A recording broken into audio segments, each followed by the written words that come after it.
Hello, welcome to Honor's Place. I am the entertainment moderating intelligence linked to YouTube, but for simplicity, you can call me Emily. To keep virgin ears from being offended, YouTube CEO Susan Wojcinski has assigned me to this channel to inform of when meany weeny words will appear. So, if you will look at the screen now, you will see every time in which a swear word will appear. Please continue with caution. Thank you. Hey Honor, want to start? Oh, fuck, okay. In the world of the MCU, powerful heroes battle evil day after day for the safety of others. While the finest are built, the bravest come from small places, the most powerful heroes are born. Such is the tale of the MCU's Thor, God of Thunder. Well, I mean, yeah, just fucking look at this guy. 6'3", 640 pounds, and he's all muscle. Muscle arms, muscle legs, muscle dick? Couldn't tell you, but if Cap's Lee Dwang picks are anything to go off of, Thor's gotta be rocking not one, but two Mjolnirs, if you catch my meaning. Hey, why do you gotta bring up Chris Evans' dick pics? I don't know, I just think he's neat. Anyway, today we'll be diving back into the worlds of the Marvel Cinematic Universe to answer the do you... Ah, 'tis I, bitches.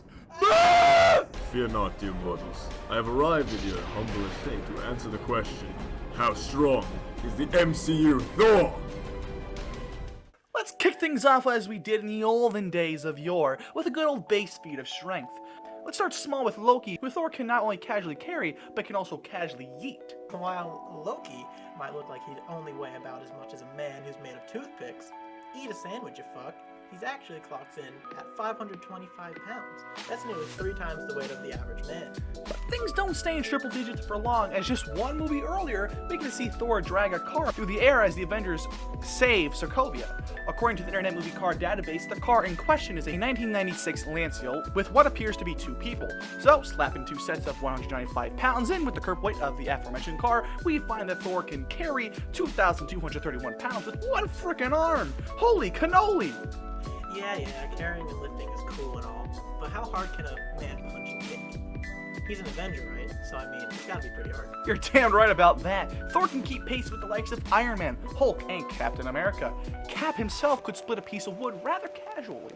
I don't know, man. Looks like a struggling face to me. Well, you have to consider that he and Tony were just arguing.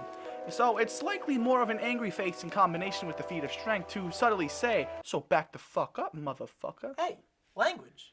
Yeah, I know. While some log splitters can come packing serious forces, smaller ones only put out somewhere between 7 and 10 tons of force. A step up from that comes from scaling to Hulk, who Thor has fought with a couple of times and stood his ground. In Hulk's original movie, The Incredible Hulk, he was able to use a cop car as a set of boxing gloves. Ha! Ah! Look at the chap having a ball and such. Right. According to Internet Movie Car database, the vehicle our Incredible Hulk uses is a 2004 Crown Victoria, and seen as he only uses half a car per boxing glove, that gives us a mass of 892.7 kilograms. Super featherweight boxer Gary Russell Jr. was recorded as punching at speeds as fast as 32 fucking miles an hour, which translates to 14.305 meters per second. Seeing as our green boy can jump up to top punching speeds in roughly 2/30 of a second, we can take all these pieces together to get a casual punch output of 191,570 newtons. Holy Kenobi! Oh, I get it. Kenobi, Star Wars, the Force, like that nerd shit too. Sure, let's go with that. Surprisingly, Hulk's casual punches don't top the kick-ass ass-kicking of the Mark VI Iron Man armor from Marvel's The Avengers. During Thor's short bout with Stark, the Metal Man both gently thwacks Thor against a tree and not so gently kicks him through a tree. This kick was actually already calculated back in your How Strong Is Iron Man video, where we established it was worth 70,000 pounds of force, aka for 311,376 newtons. And that's before the supercharge that Thor accidentally gets done. And if you don't like this scaling, don't worry, we got things covered for you. Jump ahead 5 years from his fight with Tony Stark, and we find Thor escaping the flaming dickhead Surtur, in which he casually snaps through 10 wraps of chains.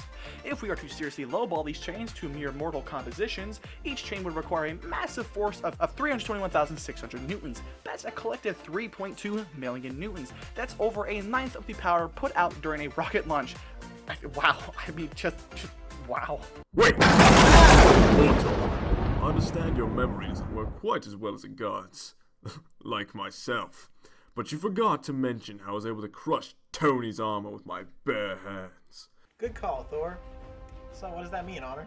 Well, the in-universe material Iron Man's suit is made of is kind of impossible. YouTube channel Reactions featured Dr. Rachel Burke, PhD, who argued that Stark's suit would more realistically be made of something like nitinol, which has a tensile strength at minimum of 895 megapascals. According for the average male's palm size and surface area, which is just to stay conservative, we find that Thor, 5 years before his Houdini escape, was able to exert 6.9 million newtons with only a frown. That's over double his output mentioned above. Above. You wouldn't get it, you don't write the scripts. Mortals have had enough of this small talk. You must think further than simple car lifts and Loki throws. He is quite pitiful and small.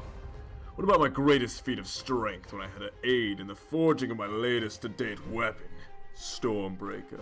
Well, if we were to scale this ring to Thor when he's being pulled along by Rocket, we find that the ring has a radius of... Hi, Honor, real quick, just wanted to pop in. The ring I show here isn't technically a ring. What I'm talking about is not the rings that shift around.